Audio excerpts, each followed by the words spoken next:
Here we are with Unit 8, Semicolons and Colons. So we're continuing our grammatical practice here.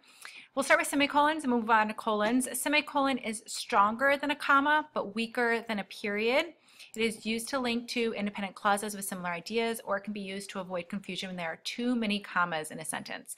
That rarely happens, but we're still going to go over it just in case. So semicolon use, when to do it. A semicolon is used to join two independent clauses. I want to highlight that. Creating a compound sentence. We've used this before. So we have students with jobs who focus on their schoolwork, semicolon. Their grades begin to slip and their futures dim. Well, pretty opinionated statement, but we're looking at the grammar. So I have complete sentence here. Students, focus, subject, verb. Then I have a second sentence. Grades begin to slip. So two separate sentences join with a semicolon. Great. Then we have our semicolon with a transition word. So we have the same thing. Students with jobs lose focus of the schoolwork. Their grades begin to slip and their futures dim.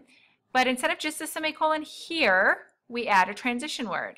We have our semicolon, transition word, comma. So again, what we've been practicing in the past.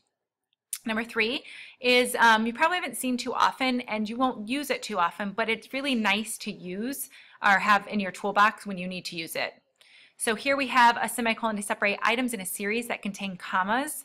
So when you're listing things that already have commas, you need to use semicolons to separate the items. So here we have my cousin lived in Detroit, Michigan. That's my first thing, but I have kind of that city-state issue. My second thing is Cleveland, Ohio. My third location is Las Vegas, Nevada. So because I have these 3 items, 1, 2, 3, I want to separate them with a semicolon because I already have a comma in the actual list. And you could see where the comma would just be confusing. So here we use a semicolon. Here's also true.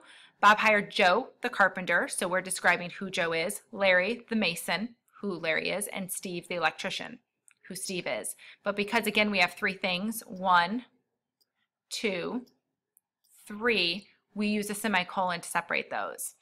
On this one, I always find this a little bit confusing, but it makes the point. Here I have on this plan, like a diet plan, I can eat whole grain breads, pastas, and tortilla chips. So we're listing I can eat carbs, semicolon, then we have fruits and vegetables and roughage, and then I have protein, lean meats. So I have kind of these 3 breaks, even though I don't say what those breaks are, you can still see how they kind of break it up there. So those are the ways you want to use semicolons. There's really no other use for a semicolon. So if you're like, oh, well, what about this? No, not true. These are the only uses for it that are proper grammatical punctuation. So know that if you're using it in a different way, either you're using it for style, which you could do, but make sure you're not just using it improperly. Make sure you're using it in the proper fashion. Then we have colons. Scroll over here a little bit. Colons indicate a stop and then introduces something. In the words of Jeff Anderson, the colon acts like a drum roll announcing what will follow. So when do you use a colon? Well, it's a stop after you introduce a list. Our guide told us to bring the following items: a lantern, 1, a sleeping bag, 2, a tent, 3. Great. When you're listing things, you have it, the colon. After a quotation. Now, notice that this one, sorry, I'm just bopping around here. When you use after the quotation, you don't have to. So I don't want you to do this every single time you have a quotation. You would want to use this very purposefully when it's very important quotation that you're really trying to point out in your writing, not just for every single outside source that you cite. That's not the habit we want to get into. But here we have the president's attitude was cold and detached.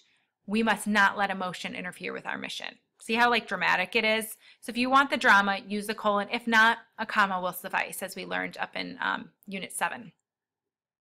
And the third way a colon is to use after a stop to introduce another sentence or summary. It's obvious why you're tired, colon. You're staying up too late, period. Right? 2 separate sentences. Now, I do want to point out here, this packet doesn't talk about it, but you will see that you can capitalize that second sentence after a colon.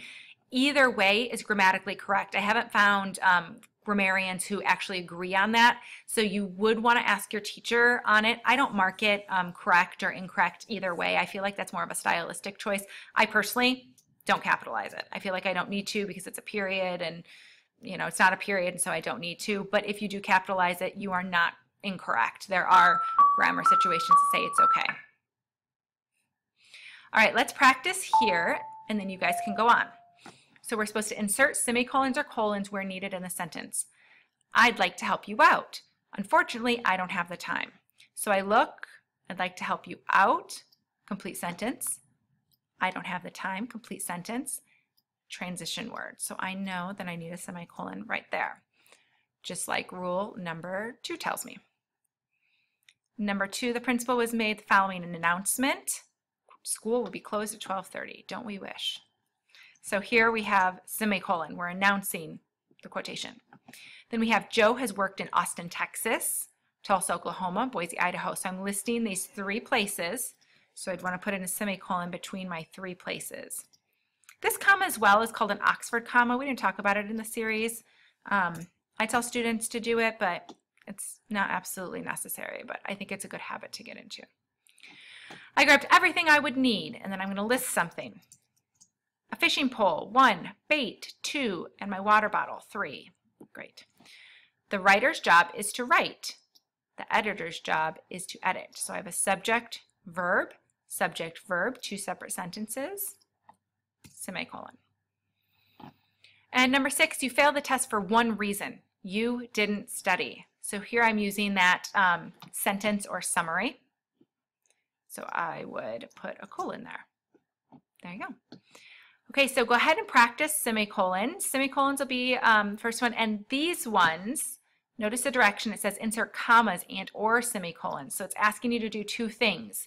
So if you're like, oh, there's no punctuation there, there's not. That's your job to put it in there. Practice writing, and there'll be 2, 3 semicolons, and then you'll go on to colons at 8.4 and 8.5. As always, check the answer key with your work so that you are making sure that you are not just doing the packet, which is not helpful because it's not for a grade, but that you're actually learning the techniques and learning what is proper so that you can use it in your own writing, so your own writing will become clearer and you'll communicate better to your audience. Okay? See you guys soon in Unit 9.